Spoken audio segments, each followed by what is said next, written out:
Never park a car on a set of train tracks for any amount of time, even if you think it's abandoned. Dynamite! Dynamite! Hey guys, how you doing? My name's Heero. This is Identity Boost. I am a person who admittedly doesn't find police to be very useful, smart, worthwhile, none of that things. And I actively do my best to avoid them. But every time I go outside, I have to come to terms with the fact that I will have to probably come across and engage with one of them. And one of the more terrifying things is being left at the mercy of one of them. Because when given the opportunity to do the right thing, we know cops will not do the right thing. Let's get some depth. Video released by the Fort Lupton Police Department in Colorado. Stay back! Showing the moment a train slams into a patrol car. All while 20-year-old Yareni Rios Gonzalez is cuffed and in the back seat. It's just mind-boggling that this could occur. Never park a car on a set of train tracks for any amount of time, even if you think it's abandoned. The levels of stupidity cops are capable of knows no bounds. Because there's hundreds of examples of cops not because cops don't believe the rules apply to them because qualified immunity. Qualified immunity is what gives them the bolstering confidence to abuse your human rights, to abuse your American rights, your civil rights, all of the above.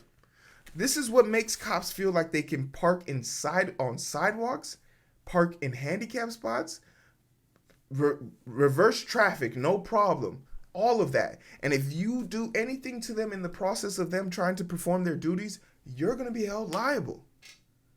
Officer driving down a wrong way down a one-way hits an innocent bystander because the innocent bystander by default is trained to look at the one direction traffic is always supposed to come through. And the officer driving has no sirens, license sirens on, hits the passenger. They accuse they hit the pedestrian. They accuse the person of not looking both ways down a one-way. 8-minute video was clip edited and redacted by Fort Lupton Police and handed over to our affiliate KUSA after a records request was made. I'm going to your passenger side. The incident took place over a week ago. Fort Lupton Police were responding to a road rage incident with a gun. Keep your hands above your head. Don't move. Police pulled over and arrested Rios Gonzalez. Where are you taking me? We're taking you to the car. Come on. And placed her in their cruiser, parked right on the tracks. Do you have anything on you that's going to poke me, stick me, hurt me?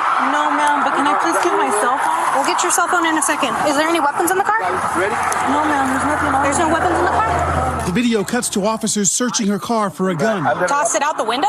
She could have out that window, but That's when you hear the first train horn in the distance. No, that's time attack. Oh my God. Oh my God. The clip, heavily edited, then cuts to another officer's body cam. stay back! Then to a dashboard cam showing another officer standing next to the unit with the suspect inside as the train barrels down the tracks. Chaos continues as police realize what happened. Status medical emergent. The suspect was in the vehicle that was hit by the train. Amazingly, Rios Gonzalez is alive in this totaled squad car. She suffered 9 broken ribs, a broken arm, a fractured sternum, and numerous other injuries to her head, leg, and back, her attorney told NBC News. There may still be a firearm in the vehicle. I don't know if you guys have been through it yet. The video again cuts to police continuing their search for a weapon. Here's your gun. Multiple legal analysts believe the officers could be charged. This was absolutely reckless behavior. The Fort Lupton Police Department posted a statement saying they released the video in keeping with their transparency policy.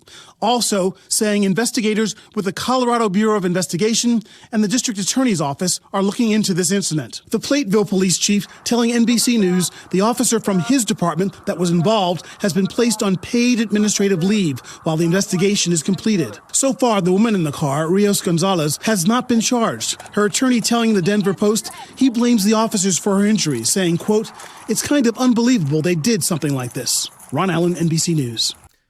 Unbelievable is not even the statement. This is like, okay, I'll reason with you.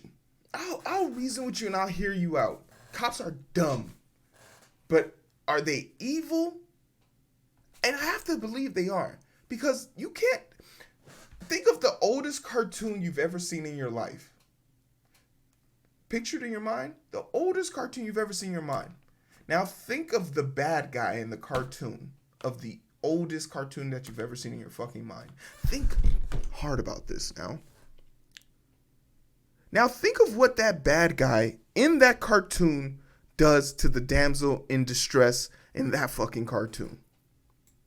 If this image doesn't pop into your mind of a bad guy tying a woman to train tracks and waiting on the good guy to get there before the train gets there, I don't know what cartoons you grew up watching.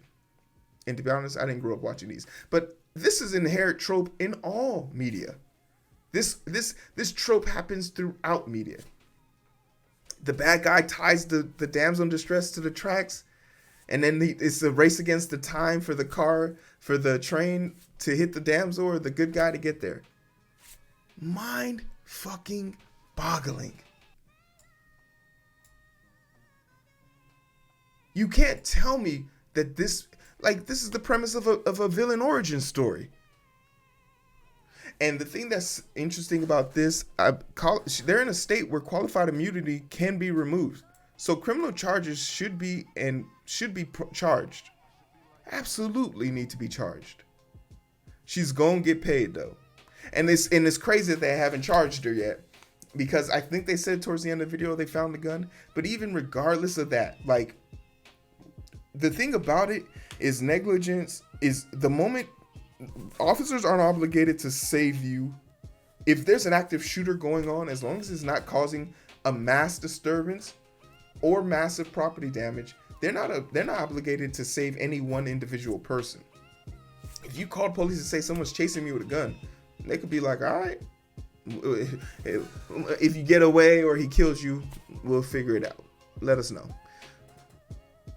But the moment they restrain you and take away your rights, they are now obligated for your well-being, unless you've been incarcerated.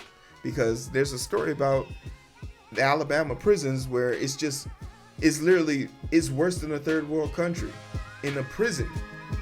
So I hope they get paid. I hope she gets paid. Hey, charge her if you want. Like, nobody's going to convict this woman. 20-year-old woman, her life's been ruined, altered.